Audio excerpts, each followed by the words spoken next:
அழகா பேசுகிறா பிள்ளை, அவளை ஏம்மா குறை சொல்கிற? குட்டி போடா, போய் சாப்பிடு போ, பசி வந்திருக்கும் என்றார் மகேஸ்வரன். அத்தை, பொரியலை தனி டப்பாவில் வச்சிடவா? வேண்டாம்மா, சாதத்து மேலேயே போட்டுரு, தனித்தனியாக வச்சுக்கிட்டு சாப்பிட நேரம் இருக்காது. அது சாப்பிட்டாப்புல இருக்காதுல்ல விஜயா என்றார் மகேஸ்வரன் தனது கண்ணாடியை துடைத்து கொண்டே. ஆமாம், அதுக்கு என்ன செய்கிறது? இன்னும் 6 மாதம் தானே இருக்குது.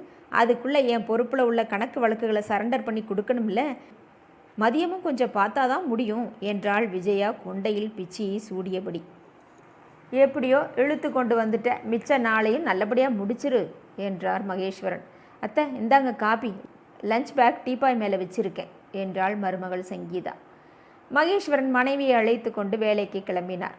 சங்கீதா வாசல் கதவை சாத்திவிட்டு டிவியில் பாட்டு ஓட விட்டாள். அத்தை வீட்டில் இருக்கும் சமயங்களில் ஒன்றன் பின் ஒன்றாக நாடகங்கள் தான் வரிசை கட்டி